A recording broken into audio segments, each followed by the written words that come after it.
ஜபல்பூர், மத்திய பிரதேஷ், ஏப்ரல் 30 ஜபல்பூர்ல இருக்கக்கூடிய நர்மதா ரிவர், அங்க இருக்கக்கூடிய ரிசர்வாயர். இந்த இடத்தில் மத்திய பிரதேஷ் அரசாங்கம் டூரிசத்தை வளர்ப்பதற்காக பார்கி டேம் அருகே ஒரு க்ரூஸை தொடங்கி இருக்கிறார்கள். இந்த க்ரூஸ் நீங்க பார்த்தீர்கள், ஒட்டுமொத்த மத்திய பிரதேசில் இருக்கக்கூடிய பல்வேறு இடங்களில் அங்களுடைய அரசாங்கமே தொடங்கி இருக்க இந்த காட்சி. பல நபர்கள் இந்த க்ரூஸ்க்காக பணத்தை கட்டி அரசாங்கத்தை நம்பி இது போன்ற க்ரூஸில் பயணிக்கலாம் என்கிற ஆசையில் போயிருக்கிறார்.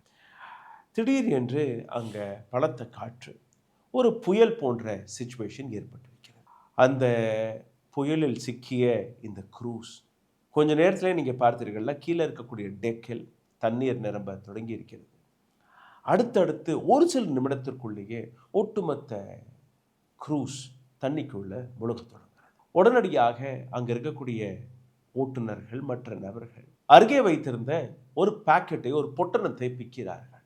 அந்த பொட்டணத்தில் தான் புதிதாக வாங்கப்பட்ட லைஃப் ஜாக்கெட்ஸ் இருந்தது. அதாவது எந்த லைஃப் ஜாக்கெட்டை அந்த படகில் ஏறுவதற்கு முன்பே ஒவ்வொரு டூரிஸ்டுக்குமே நீங்க போட்டிருக்க வேண்டுமோ அதை கொடுக்காமலேயே, அதாவது வாங்கியிருக்கிறீர்கள் டூரிசத்தை வளர்ப்பதற்காக, ஆனால் அதை பயனுக்கு கொடுக்கவில்லை.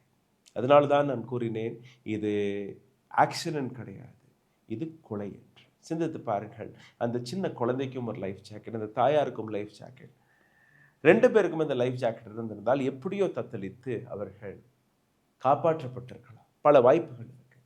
ஆனால் அந்த தாய் குழந்தையை விடாமல் அப்படியே கட்டிப்பிடிச்சிட்டு இருக்கும்போது அந்த தாயாராலுமே கைகால உதற முடியவில்லை. அந்த குழந்தையை விட்டுட்டோம்னா குழந்தை எப்படி காப்பாற்ற முடியும் என்கிற அந்த போராட்டம்.